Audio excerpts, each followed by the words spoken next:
बिस्मिल्लाहिर्रहमानिर्रहीम। अस्सलाम वालेकुम स्टूडेंट्स। बच्चे, अगर आप लोगों को आवाज़ आ रही है तो ओके लिख के सेंड कर दें।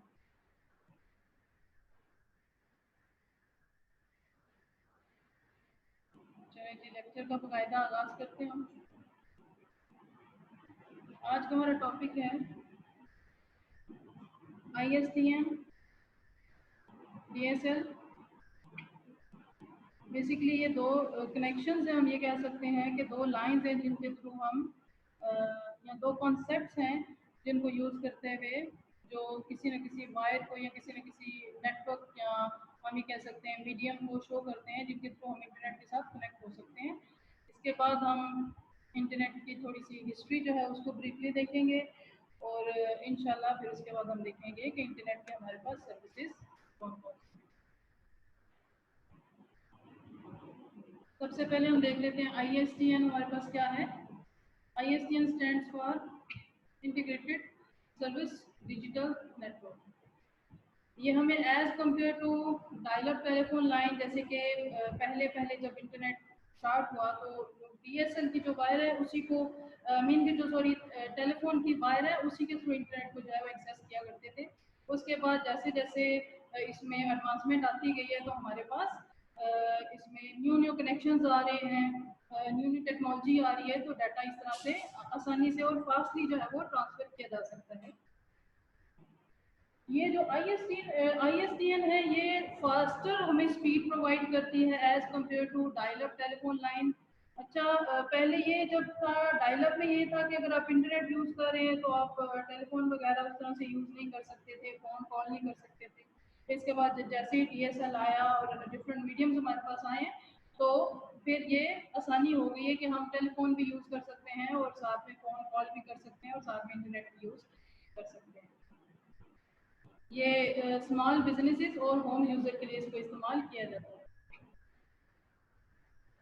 Basically, it is a set of standard for digital transmission of data over a standard telephone lines। यानी कि जो पहले ही ऑलरेडी जो एग्जिस्ट टेलीफोन लाइन, यानी कि हम ये कह सकते हैं कि ISDN में हम हमारे पास जो ऑलरेडी टेलीफोन का कनेक्शन है जो हमें पब्लिकली यानी कि जैसे आम पब्लिक को जो दिया जाता है, आपको कोई स्पेसिफिक परचेज नहीं करना पड़ता इंटरनेट, आप इंटरनेट जो बिल दे रहे हैं फ़ोन का आप उसी के थ्रू इंटरनेट जो है वो एक्सेस कर रहे हैं। बेसिकली इसमें क्या होता है कि हम जो टेलीफोन लाइन है यूजिंग ISDN, हम टेलीफोन लाइन के जो ऊपर है टेलीफोन लाइन, जो हम टेलीफोन लाइन है उसी पे ही हम डाटा जो डिजिटली ट्रांसफर कर सकते हैं। एक जो टेलीफोन लाइन है वो यानी कि डेफिनेटली डिजिटल सिग्नल जो है वो जा रहे हैं, तो एक टेलीफोन लाइन जो है वो एक वक्त में जो स्टैंडर्ड टेलीफोन लाइन है एक वक्त में mean we can say that के एक से ज़्यादा जो है सिग्नल्स कैरी करके ये देर नहीं है 3 और मोर सिग्नल जो है वो 3 या 3 से ज़्यादा सिग्नल्स एक वक्त में लेके जा सकते हैं। और इसके अलावा इसकी अगर स्पीड की हम बात करें तो इसकी डाटा ट्रांसफ़र स्पीड जो है ये हमारे पास है 1.54 मेगाबिट पर सेकेंड। तो स्टूडेंट्स अभी हमने क्या देखा कि ISDN हमारे पास क्या है, ये फास्टर ट्रांसफ़र रेट हमें प्रोवाइड करता है as compared to dial up telephone line, और ये स्मॉल बिजनेसेस के लिए और घर में हम इसको इस्तेमाल कर सकते हैं। और ISDN stands for integrated service digital network. इसमें क्या होता है कि जो स्टैंडर्ड टेलीफोन लाइन है उसी को इस्तेमाल करते हुए हम उसी के ऊपर इंटरनेट जो है वो डिजिटली डाटा जो है वो ट्रांसफ़र करते हैं बाय यूजिंग ISDN मैकेनिज्म। और एक जो हमारे पास टेलीफोन लाइन है ये 3 या 3 से ज़्यादा सिग्नल्स एक वक्त में स्टैंडर्ड टेलीफोन लाइन लेके जा सकती है और इसकी स्पीड जो है ये 1.54 मेगाबिट पर सेकेंड है। नेक्स्ट हमारे पास है DSL। DSL से आप ज़्यादातर बच्चे वाकिफ होंगे। DSL stands for digital subscriber line. It uses the standard telephone line for fast speed data transmission. यानी कि हम उसी एग्जिस्टिंग हमारे पास टेलीफोन लाइन है इसमें बेसिकली जो DSL है इसमें मॉडेम जो है वो यूज़ किया जाता है।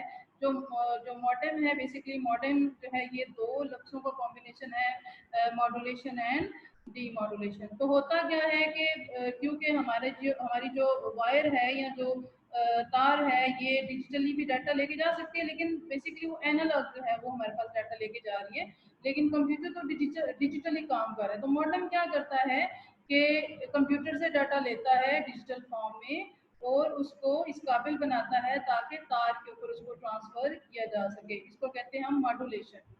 मॉड्यूलेशन क्या है? The process of converting the digital data into that form that can be passed through the communication medium. Or we can say that modem is a device that convert the digital data, that take the data from computer or from any node in digital form और फिर उसको convert कर देता है analogue form में। अगर हम ज़्यादा आसान अल्फाज में इसकी डेफिनेशन देखें तो दूसरी तरफ भी डीमॉड्यूलेशन जो है वो क्या करता है, यानी कि जो मॉडेम है वो भी मॉडेम है और वो डीमॉड्यूलेशन करता है। तो एक मॉडेम मॉड्यूलेशन भी करता है और डीमॉड्यूलेशन भी करता है।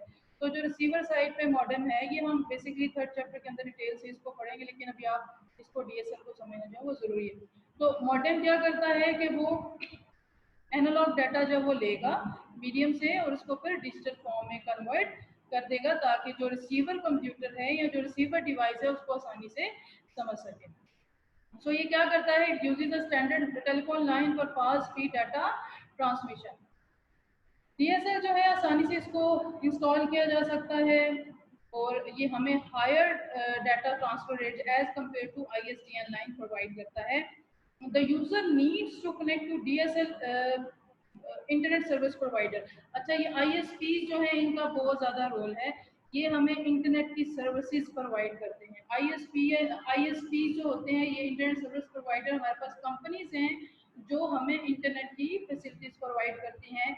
जैसे अगर हम बात करें बीटीसीएल है हमारे पास, इसी तरह से हमारे पास वर्ड कॉल है, इस तरह से हमारे पास वतीन है। ये वो सारी कंपनीज हैं जो कि हमें इंटरनेट की फैसिलिटीज़ प्रोवाइड करती हैं।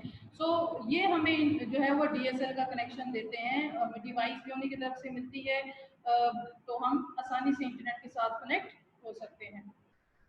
इसकी अगर हम डाटा ट्रांसफ़र स्पीड की हम बात करें तो ये 128 किलो, ये बच्चे आपने फैक्ट्स जो हैं ये याद रखने हैं। वैसे वेरी ये डिवाइस हम ये कह सकते हैं कनेक्शन टू कनेक्शन वेरी करता है कि हम किस तरह का कनेक्शन जो है वो परचेज कर रहे हैं, तो हमें उसी तरह से स्पीड और कैपेसिटी भी हमें उतनी ही दी जाती है। तो इसकी जो अगर देखा जाए ट्रांसफ़र रेट है 128 kilobit per second to 10 megabit per second. और वही बात मैं आपको बता रही हूँ कि allow the user to use phone and internet at the same time. जी आपको आवाज आ रही है बच्चे अभी?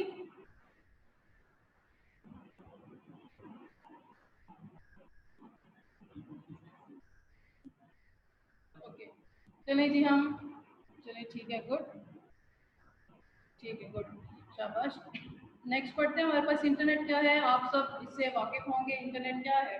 इंटरनेट चले आज मैं आपसे पूछती हूँ, हमने नेटवर्क भी पूछा और इंटरनेट भी, इन दोनों में क्या फ़र्क है? नेटवर्क और इंटरनेट में क्या फ़र्क है आपके ख्याल में?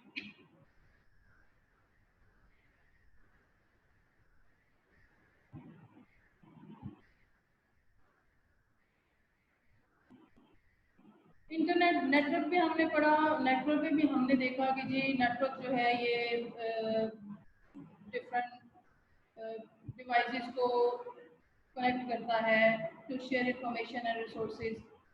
But what is the difference between internet and network?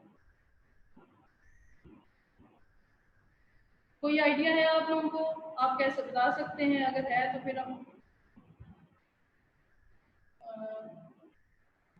चले मैं ही आपको बता देती हूँ। बेसिकली कोई इतना खास फर्क नहीं है। याद हो तो हमने कहा था कि टाइप्स ऑफ नेटवर्क्स में हमने पढ़ा वैन, और वैन में हमने कहा कि it's a largest, it's a example of internet, is a example of network. जी ग्लोबली आप जो है, और सबसे जो बड़ी खसूसियत है इसकी कि इंटरनेट के अंदर हम उस तरह से कह सकते हैं कि ज़्यादातर इसमें टेक्स्ट और डिफरेंट मीडिया जो है उनको हम आपस में शेयर कर सकते हैं। इसमें डिस्टेंस ज़्यादा हो सकता है, जबकि नेटवर्क छोटा भी हो सकता है हमारे पास, बड़े लेवल पे भी हो सकता है। ठीक है जी, ठीक बता रहे हैं आप। इंटरनेट हमारे पास क्या है? It's a large collection of computers all over the world that are connected to one another, यानी कि सारी दुनिया में जो कंप्यूटर्स आपस में कनेक्टेड हैं by using different communication links, different wires को इस्तेमाल करते हुए, तो हम और इंफॉर्मेशन शेयर करते हैं। ये हम कह सकते हैं this is a global network of computers. ये डिफरेंट टेली कम्युनिकेशन लिंक्स, जैसे कि टेली कम्युनिकेशन, टेली का मतलब होता है फार, या मीन कह सकते हैं दूर। टेली कम्युनिकेशन मीन के डिफरेंट टेली कम्युनिकेशन लिंक्स, जो ऐसे कम्युनिकेशन लिंक्स जो दूर जो डिवाइसेस हैं, लाइक उसमें डिस्टेंस ज़्यादा भी हो सकता है, कम भी हो सकता है। जो डिस्टेंस पे डिवाइसेस हैं और आपस में जो कनेक्ट करने के लिए इस्तेमाल है, वो हम उनको कह सकते हैं, वो हमारे पास टेली कम्युनिकेशन लिंक्स हैं। तो टेली कम्युनिकेशन लिंक्स हमारे पास फोन लाइन्स हो सकती हैं, फाइबर ऑप्टिक लाइन्स हो सकती हैं, सेटेलाइट एंड वायरलेस कनेक्शन हो सकते हैं। अब जो फोन लाइन है और फाइबर ऑप्टिक लाइन है, ये तो हमारे पास एग्जांपल है वायर्ड कनेक्शन की, मीन के बाय यूजिंग वायर्ड कनेक्शन, तारों के थ्रू जो है वो डिफरेंट आपस में। अच्छा, फाइबर ऑप्टिक लाइन की ये भी, वैसे हम इसको थर्ड चैप्टर में पढ़ेंगे, लेकिन फाइबर ऑप्टिक लाइन की एक खसूसियत ये भी है कि इसके ऊपर इतनी ज़्यादा जो केबल बड़ी तार होती है, उसके ऊपर इतनी ज़्यादा इंसुलेशन हुई होती है और इतनी ज़्यादा प्रोटेक्टेड होती है ये, कि इसके ऊपर हीट और जो बारिश है वो असर नहीं डाल सकती। इसी तरह से हमारे पास जो सेटेलाइट है और वायरलेस है, वायरलेस कनेक्शन के थ्रू भी हम कनेक्ट हो सकते हैं।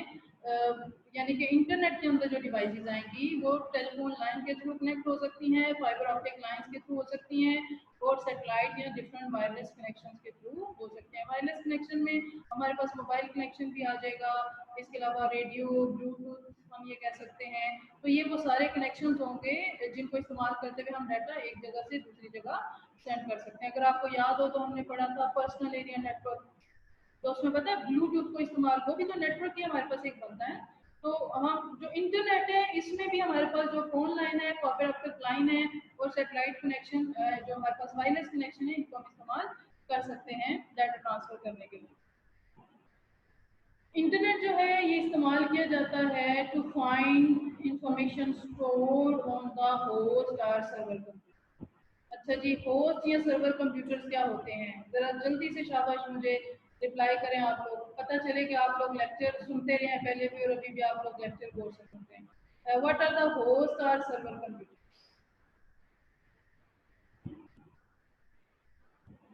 क्या होते हैं होस्ट या सर्वर कंप्यूटर?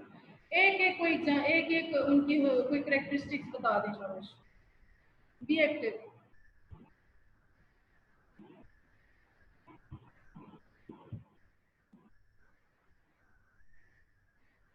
बच्चे, मेरा आपसे सवाल है कि होस्ट या सर्वर कंप्यूटर जो होते हैं ये क्या होते हैं? अगर आपको याद हो, ऑलमोस्ट 3 या 4 लेक्चर में हम इन्हीं को डिस्कस करते रहे। चलें, सारे सो रहे हैं। अच्छा, यहाँ तक समझ आ गई, हम आगे चलें, मूव ऑन करें लेक्चर।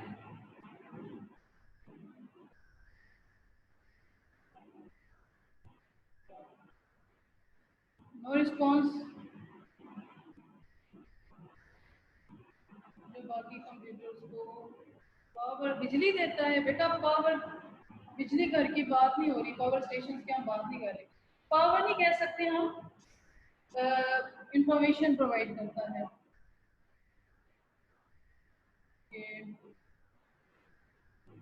चलिए बच्चे, नेक्स्ट पढ़ते हैं हम। होस्ट या सर्वर कंप्यूटर वो कंप्यूटर्स होते हैं जो एक, आपसे एमसीक्यूज में मैंने पूछा था, लेकिन आप सबने सीपीयू को किया हुआ था। मैंने जानबूझ के उसमें जो है वो सुपरवाइजर का लफ्ज इस्तेमाल किया था। मीन के जो ये कह सकते हैं जो कर्नल होता है एक नेटवर्क के अंदर, सर्वर कंप्यूटर ऐसा कंप्यूटर होता है जो as compared to other computers ज़्यादा पावरफुल होता है, ज़्यादा स्ट्रॉन्ग होता है, इंफॉर्मेशन दूसरों को प्रोवाइड करता है। जैसे ही क्लाइंट जो है वो रिक्वेस्ट करेगा तो सर्वर उसको रिक्वेस्ट प्रोवाइड कर देगा। इंटरनेट को ही आगे हम चला रहे हैं। कल हमने पढ़ा था TCP IP, transmission control protocol, internet protocol. तो इंटरनेट जो है ये कॉमन प्रोटोकॉल यूज करता है, transmission control protocol. Transmission control protocol का काम है कि हमारा जो डाटा है, हमारे जो होस्ट जो हमारे क्लाइंट कंप्यूटर हैं, इनसे डाटा लेके आगे फॉरवर्ड कर देता है, और फिर जो सर्वर कंप्यूटर होते हैं, बड़े कंप्यूटर होते हैं जिनसे हम डाटा एक्सेस कर रहे होते हैं इंटरनेट पे, उनसे इंफॉर्मेशन लेके हमें प्रोवाइड करता है। हमारी इंफॉर्मेशन जो सर्वर पे जाएगी वो definitely in the form of request ही जाएगी कि जो कुछ हम एक्सेस करना चाह रहे हैं। हर कंप्यूटर जो इंटरनेट के साथ कनेक्टेड होता है उसको हम होस्ट कहेंगे। ये वो बेसिक कॉन्सेप्ट्स हैं जो कि आपके जब जब इंटरनेट की या हम नेटवर्क की बात करें तो ये बेसिक कॉन्सेप्ट चलेंगे। ये आपको मैंने प्रीवियस लेक्चर्स में भी बताया था, लास्ट लेक्चर उसमें भी अगर आपको याद हो, डाउनलोडिंग अपलोडिंग जब हमने पढ़ा था, तो हर वो कंप्यूटर जो इंटरनेट के साथ कनेक्ट होता है उसको हम होस्ट कंप्यूटर कह सकते हैं। होस्ट कंप्यूटर वो कंप्यूटर होता है जो दूसरे कंप्यूटर्स को इंफॉर्मेशन प्रोवाइड करता है। ठीक है। A computer, people can find information about books, magazines, encyclopedia and other materials on the internet। जी, बुक्स का तो आपको आइडिया होगा कि बुक्स ऑनलाइन हमें मिल सकती हैं सॉफ्ट फॉर्म में। जैसे आपकी सारी जो बुक्स हैं, टेक्स्ट बुक्स, वो वेबसाइट्स पे जो हमारे पास डिफरेंट वेबसाइट्स हैं उन पे ये मौजूद हैं, आपको मिल सकती हैं टेक्स्ट बुक्स। इसके अलावा मैगजीन्स को आप सर्च कर सकते हैं। कर दिए जी। पंजाब टेक्स्ट बुक कोड जो है उसने जितनी बुक्स जो है वो पब्लिश एक किस्म की आपके लिए कर दी है इंटरनेट के ऊपर। नई बुक्स जो है वो आपको अवेलेबल हो सकती हैं उनकी वेबसाइट पे। ठीक है, टेक्स्ट बुक्स आप डाउनलोड कर सकते हैं। लाइक अगर आप पसंद नहीं करते या आपके पास बुक आप परचेज नहीं कर सकते हैं, आपके पास बुक फिलहाल नहीं है, आपको अवेलेबल नहीं है ये हार्ड फॉर्म में, तो आप आसानी से वहाँ से डाउनलोड करके उसको रीड कर सकते हैं अपनी आसानी के लिए। इसके अलावा इंसाइक्लोपीडियाज क्या होते हैं? इंसाइक्लोपीडिया हम ये कह सकते हैं एक ऐसा सॉफ्टवेयर, ये ऑनलाइन भी हो सकते हैं और ऑफलाइन भी हो सकते हैं। ये हमारे पास एक जैसे गूगल है ना, हमारे पास गूगल है, गूगल सर्वर है, उसके ऊपर जैसे हर एक चीज़ की इंफॉर्मेशन उसके ग्रामर के मीनिंग के लिहाज से अगर हम देखें, अगर आप कुछ भी सर्च करते हैं तो इंसाइक्लोपीडियाज भी हमारे पास सर्चिंग के लिए होते हैं। और इसमें ये होता है कि आप कुछ भी सर्च करते हैं, अगर वो सॉफ्टवेयर के अंदर वो चीज़ रिलेटेड है, फॉर एग्जांपल ऑफलाइन में ये फ़ायदा होता है कि आप अगर मीनिंग वगैरह, वैसे तो डिक्शनरी आप डाउनलोड कर सकते हैं, वी कैन से दैट इसमें डिक्शनरी भी होती है, आप हर एक चीज़ का मीनिंग विद पिक्स आप उसको आसानी से देख सकते हैं। ये डिपेंड करता है कि वो इंसाइक्लोपीडिया जो सॉफ्टवेयर है वो कितना जो है वो बड़ा है, उसकी कैपेसिटी। ये ऑफलाइन की मैं बात कर रही हूँ। और जो ऑनलाइन है उसमें तो आप ये समझे कि वो डिफरेंट वेबसाइट्स के साथ कनेक्टेड होता है, उसमें हर तरह की आप उस इंसाइक्लोपीडिया से, जैसे विकीपीडिया आपके पास है तो आप उससे किसी भी वेबसाइट दूसरी पे भी जा सकते हैं, या दूसरा मटेरियल। लाइक अगर आप बात करें एंटरटेन मटेरियल एंटरटेन करने के लिए, या जो स्टूडेंट्स इंफॉर्मेशन जो है वो एक्सेस करते हैं, अपने ऑनलाइन लेक्चर सुन सकते हैं, ये सारी चीज़ें हमें इंटरनेट प्रोवाइड करता है। डिफरेंट किस्म का स्टफ आप डाउनलोड कर सकते हैं। इसके अलावा they can get expert opinions on any topic. Like different websites हैं जिससे आप किसी भी, चाहे आप कोई एजुकेशनल प्रॉब्लम है आपको, चाहे आपको कोई हेल्थ प्रॉब्लम है, और चाहे अगर आपको कोई वी कैन से दैट कि अगर आपको कोई किसी भी एक्सपर्ट की ओपिनियन चाहिए तो आप बाय यूजिंग इंटरनेट। इसकी सबसे आसान एग्जांपल मैं आपको बताऊंगी कि इतने अच्छे लेक्चर्स, इंफॉर्मेटिव वीडियो आपको यूट्यूब पे मिल जाती हैं विद द हेल्प ऑफ, वो भी इंटरनेट होगा तो आपकी यूट्यूब चलेगी। इसी तरह से डिफरेंट ग्रुप्स बने होते हैं इंटरनेट के ऊपर जिनमें वो सारे जो ग्रुप्स होते हैं वो उनकी एक ही topic, we can say that कि डिफरेंट लोग उन ग्रुप्स को ज्वाइन कर सकते हैं और लोग अपनी इंफॉर्मेशन जो है, अपनी राय का इजहार भी कर सकते हैं। ठीक है, डी क्यू हमारे पास एक एग्जाम्पल है जहाँ पे डिस्कशन ग्रुप होता है, डिस्कशन लोग कर सकते हैं। इस तरह से बहुत सारे हमारे पास ग्रुप्स हैं जिनको इस्तेमाल करते हुए लोग अपनी राय दे भी सकते हैं और एक्सपर्ट्स जो हैं उनकी राय ले भी सकते हैं। ये डिपेंड करता है कि उन ग्रुप को कितने जेन्युइन लोगों ने, कितने रियल, लाइक डेफिनेटली अगर इंटरनेट के फ़वाइद भी हैं तो उसके नुकसान भी हैं, लेकिन ये है कि आपको इंटरनेट से ज़्यादातर फ़ायदा ही आई थिंक सो के इसके डिसएडवांटेजेस से ज़्यादा इसके एडवांटेजेस हैं। तो इंटरनेट ने इस सारी दुनिया को एक ग्लोबल विलेज बना दिया है। हिस्ट्री की अगर हम बात करें, 1960s में ये स्टार्ट हुआ था इंटरनेट का जो कॉन्सेप्ट है, ड्यूरिंग वॉर, रशिया और अमेरिका की जो वॉर हुई थी उसके दौरान।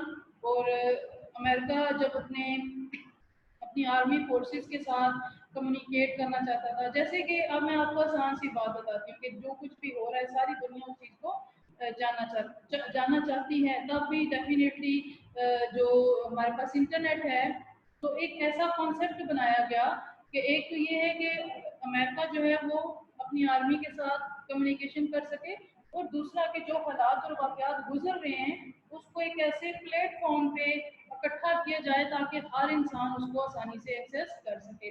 लेकिन ये कॉन्सेप्ट जो है बाद में इम्प्लीमेंट किया गया था।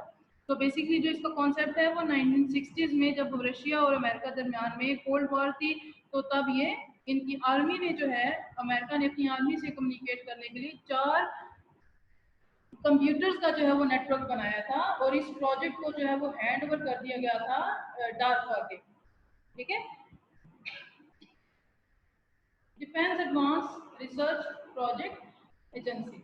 अब ये देखें कि मैंने आपको बताया कि ये इसकी सिर्फ बातचीत नहीं करने के लिए, बल्कि वो जो रिसर्च करने के लिए डिफरेंट, अब आगे आगे देखेंगे तो आपको पता चल जाएगा कि किस तरह। डार्पा ने फिर क्या किया कि अपने जो कनेक्शन है, यानी कि उनके जो 4 कंप्यूटर का, हमारे पास जो 4 कंप्यूटर्स का नेटवर्क बना था, उसमें उसने क्या किया कि डिफरेंट यूनिवर्सिटीज और डिफेंस कंपनीज के साथ उसने कम्युनिकेट करने के लिए उसने अपना जो नेटवर्क है उसको कम्युनिकेट उसके साथ कनेक्शन बना लिया डिफरेंट यूनिवर्सिटीज। और फिर उस तरह से डिफरेंट यूनिवर्सिटी जैसे जैसे मेथड्स आपको समझ आता गया, तो यूनिवर्सिटीज और रिसर्च ऑर्गेनाइजेशंस ने भी अपने छोटे छोटे नेटवर्क बनाना शुरू कर दिए, ताकि वो एक दूसरे के साथ, अपने जो लोग हैं उनके साथ, लाइक न्यूज़ कंपनीज हैं उन्होंने नेटवर्क बनाना शुरू कर दिया ताकि दूसरे लोगों के साथ वो कम्युनिकेशन कर सकें। सो कुछ अरसे बाद ये सारे जो नेटवर्क हैं यूनिवर्सिटीज़ के और रिसर्च ऑर्गेनाइजेशंस ने, ये सारे कनेक्टेड हो गए डाटा के साथ, और एक बहुत बड़ा लार्जेस्ट नेटवर्क जो है वो बनाया, जिसको आजकल हम इंटरनेट कहते हैं। ठीक है, इस तरह से हमारे पास इंटरनेट जो है ये, वैसे इसकी हिस्ट्री बहुत बड़ी है, लेकिन ब्रीफ हिस्ट्री आपको यहाँ पे बताई जा रही है कि 1960s में, तो 1960s में जब अमेरिका को अपनी आर्मी फोर्सेस के साथ बातचीत करने की जरूरत पेश आई, तो उसने 4 कंप्यूटर्स का नेटवर्क बनाया था, और ये प्रोजेक्ट जो है वो हैंड ओवर किया था डार्पा। ठीक है, और डार्पा ने फिर क्या किया, डार्पा ने हमारे पास जो जो डार्पा कंपनी थी, जो एजेंसी थी, जो डिफेंस एजेंसी थी, तो उसने डिफरेंट यूनिवर्सिटीज और रिसर्च ऑर्गेनाइजेशन के साथ कनेक्शन बनाना शुरू किया, और जैसे ही उन लोगों को पता चला, उन लोगों ने अपने छोटे छोटे नेटवर्क बनाने शुरू कर दिए। ठीक है, और फिर क्या हुआ कि कुछ अरसे बाद उन यूनिवर्सिटीज और रिसर्च ऑर्गेनाइजेशन जो हैं उनको कनेक्ट कर दिया गया मेन डार्पा के साथ, जो कि बाद में इंटरनेट हमारे पास बना। देन 1989 में, लगभग आज से कोई 31 ईयर्स पहले, यानी कि हम ये कह सकते हैं कि उस सारे नेटवर्क्स को रिप्लेस कर दिया गया NSF नेट से, नेशनल साइंस फाउंडेशन, और फिर इस तरह से हमारे पास इंटरनेट जो है ये फैलना शुरू हुआ, और अब इंटरनेट की फैसिलिटी जो है एक आम इंसान को भी अवेलेबल है। अच्छा जी, सर्विसेज की अगर हम बात करें कि हमारे पास सर्विसेज क्या है, यानी कि कौन कौन सी चीज़ें हैं जो कि हमें प्रोवाइड करता है internet. We can say that कि सर्विसेज के पहले कॉन्सेप्ट को समझना ज़रूरी है कि किन किन इंटरनेट है, लेकिन इंटरनेट की कौन कौन सी फैसिलिटीज़ हैं जिनको हम जो इंटरनेट को ज़्यादा यूज़फुल बनाती हैं। जैसे इंटरनेट तो वो भी है कि जो सिंपली इंफॉर्मेशन को फ्लो करता है, एक जगह से दूसरी जगह प्रोवाइड करता है लोगों को, लेकिन कुछ ऐसी खसूसियात हैं इसकी जिसने इंटरनेट को बहुत ज़्यादा इम्पोर्टेंट, इवन हमारी डेली रूटीन में हम इंटरनेट के बगैर we can survive without internet, लेकिन आजकल इतना ज़्यादा ये इसका रोल है हमारी लाइफ में कि हम सफ़र नहीं कर सकते। कि लाइक अभी भी आप देखें, आप क्लास ले रहे हैं बाय यूजिंग इंटरनेट ले रहे हैं, अगर इंटरनेट जो है ये आपके पास कनेक्शन चला जाता है तो आप बाद में लेक्चर सुन सकते हैं, लेकिन आप अभी आपका कनेक्शन जो है ये खत्म हो जाएगा। तो इंटरनेट की सर्विसेज हमारे पास कौन कौन सी हैं, सबसे पहले हम वो देख लेते हैं। www, world wide web. अच्छा जी, ये www एक ऐसा कॉन्सेप्ट है जो इस चीज़ को लेके आया कि जी हमारे पास ये जो डॉक्यूमेंट्स हैं उनको इंटरनेट पे पब्लिश किया जाए। ठीक है, we can say that कि publishing the document is known as WWW. We can say that it is a collection of documents. Collection of documents, वो documents कौन से होंगे? वो hypertext documents होंगे. www is a collection of millions of websites. अब website क्या है? Website is a combination of different pages, web pages जो कि आपस में कनेक्ट होकर एक वेबसाइट बनाते हैं, ठीक है। और फिर जो वेब पेज होता है उसको हम वेब डॉक्यूमेंट भी कह सकते हैं, हाइपर टेक्स्ट डॉक्यूमेंट भी कह सकते हैं। एक वेबसाइट के अंदर डिफरेंट वेब पेजेस होते हैं जो कि डिफरेंट इंफॉर्मेशन को स्टोर करते हैं या जिनके थ्रू हम एक्सेस कर सकते हैं। और हम ये कह सकते हैं कि वो डिफरेंट पेजेस जो हैं वो एक ही डोमेन के साथ कनेक्टेड हैं, और फिर एक वो जो डोमेन है वेबसाइट की डोमेन वो टॉप लेवल डोमेन के साथ कनेक्टेड है। इस तरह से वी कैन से दैट एक ट्री बना हुआ है, ठीक है। जो मेन टॉप लेवल डोमेन है, इन्वर्टेड ट्री की अगर हम बात करें रूट है, फिर आगे से फर्दर वेबसाइट्स हैं, फिर आगे से वो फर्दर वेबसाइट्स के अंदर बहुत सारी वेबसाइट्स आपस में कनेक्टेड हैं, और वो जो मेन रूट है उसके साथ वी कैन से दैट कि डायरेक्टली या इनडायरेक्टली हर वेबसाइट उस मेन रूट के साथ कनेक्टेड है। www organize the information in such a way that the user can easily search and access the required information. Like अगर आप कोई भी वेबसाइट है हमारे पास, जैसे ज़्यादातर गूगल ही इसी को हम यूज़ किया जाता है, और भी मोजिल्ला है हमारे पास, फायरफॉक्स हैं, तो हम वहाँ पे वो भी हमारे पास सर्चिंग वेबसाइट्स हैं, ठीक है। लेकिन अगर हम मोजिल्ला पे जाके google.com लिखेंगे तो डेफिनेटली वहाँ पर भी गूगल की सर्चिंग वेबसाइट ओपन हो जाएगी। मोजिल्ला पे या फायरफॉक्स पे लिखेंगे वहाँ पर भी वो ओपन हो जाएगी। तो इस तरह से सारी वेबसाइट्स आपस में कनेक्टेड है और इन्फॉर्मेशन को इस तरीके से अरेंज किया गया है कि हम आसानी से उसको एक्सेस कर सकते हैं। टेलनेट हमारे पास क्या है जी? ये आपको www की समझ आ गई कि हमारे पास क्या है? World wide web it's a collection of millions of websites, और वो वेबसाइट्स जो हैं उनके अंदर डिफरेंट वेब पेजेस होते हैं। वो वेब पेजेस बने होते हैं हाइपर टेक्स्ट से, जिसको हम क्लिक करें तो वो हमें रिस्पॉन्स देता है, या वो हमें किसी नए पेज पे लेके चला जाएगा, और अगर उसके साथ नया पेज ओपन नहीं हो रहा तो हमें इंफॉर्मेशन दे देगा कि आपका पेज ओपन नहीं हो सकता। तो बच्चे www की आपको समझ आ गई है?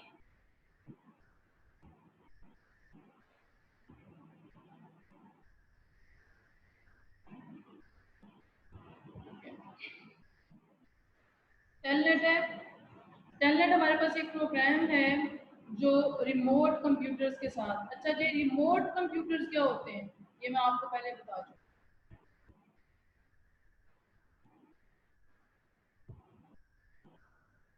रिमोट कंप्यूटर्स के कौन से कंप्यूटर होते हैं जो रिमोट कंट्रोल पे चलते हैं?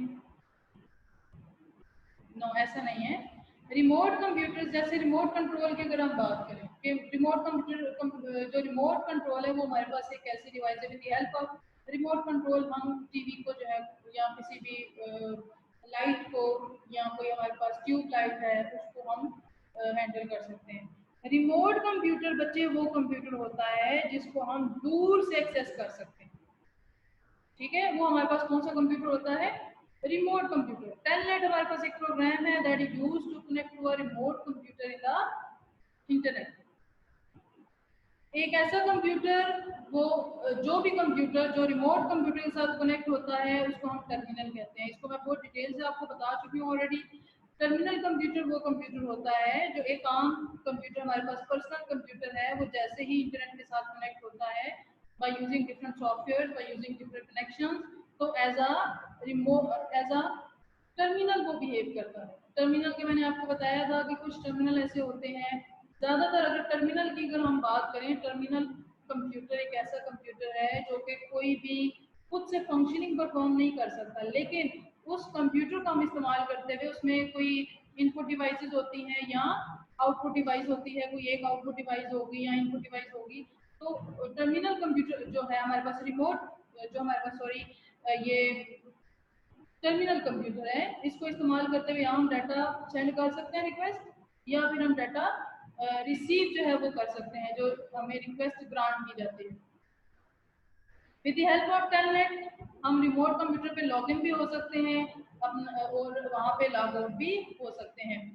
The user can log in to computer and use it as if it is connected to computer directly. Like अगर आप घर में बैठे हुए अपना कोई अकाउंट हैंडल कर रहे हैं तो आपको ऐसे लगता है कि आप जैसे लाइक आपको ये लगता है कि जैसे ईमेल जो है वो आपके अपने कंप्यूटर पे सेव है। ऐसा नहीं होता। ईमेल जो आपको मिलती है वो आपके कंप्यूटर पे सेव नहीं होती, बल्कि उस रिमोट कंप्यूटर पे सेव होती है। जैसे इसीलिए जैसे आप लॉगिन होते हैं, अपना अकाउंट ओपन करते हैं, तो ही आप अपने जो मटेरियल है जो आपने स्टोर किया हुआ है, या अगर आपने क्लाउड स्टोरेज पे डाटा स्टोर किया हुआ है तो आप आसानी से वहाँ से उसको एक्सेस कर सकते हैं। तो टेलनेट भी हमारे पास एक कैरेक्टरिस्टिक है, एक सर्विस है, एक फैसिलिटी है जो कि हमें इंटरनेट प्रोवाइड करता है। File transfer protocol FTP, it is used to transfer file over the internet. इसमें ऑडियो भी फाइल्स हो सकती हैं, वीडियो हो सकती हैं, ग्राफिक्स या डाटा फाइल्स, उनको अपलोड भी किया जा सकता है और डाउनलोड भी किया जा सकता है। द प्रोसेस ऑफ, अच्छा आप मुझे बताएं व्हाट इज डाउनलोडिंग। डाउनलोडिंग और अपलोडिंग ये क्या है? आपको ऑलरेडी पहले मैं इस चीज़ के मतलब बता चुकी। What is uploading and what is downloading? Definition बताएं, शाबाश, लिख के सेंड करें। व्हाट इज अपलोडिंग पहले ये बता दो।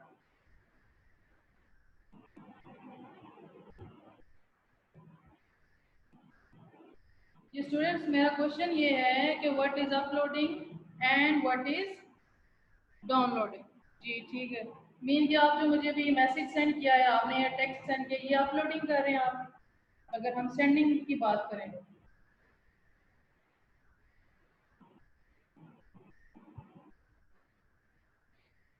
अपलोडिंग और डाउनलोडिंग में दो मेन कॉन्सेप्ट्स हैं, एक क्लाइंट और फिर होस्ट या सर्वर कंप्यूटर।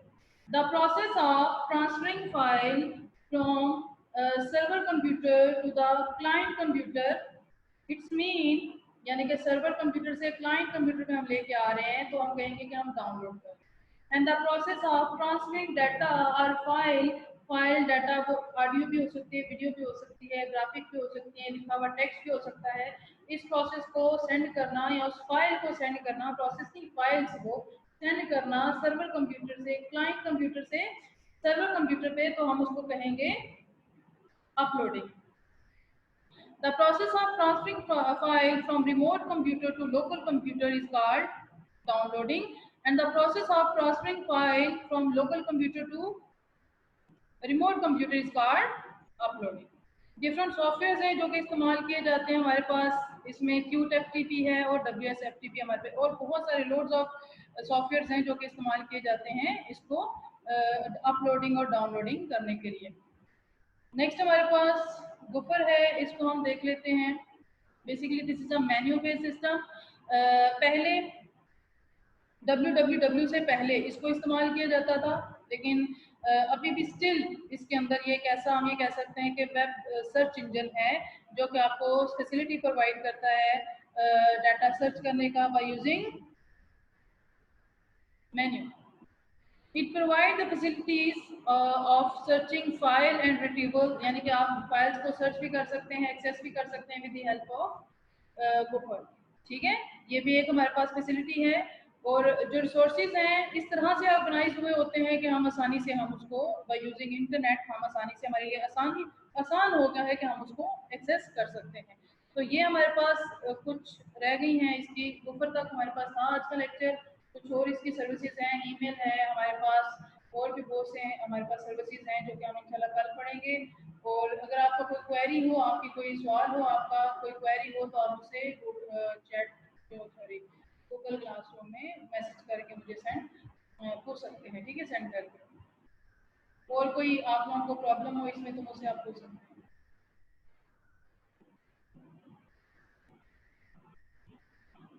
तो आज हमने क्या क्या पढ़ा?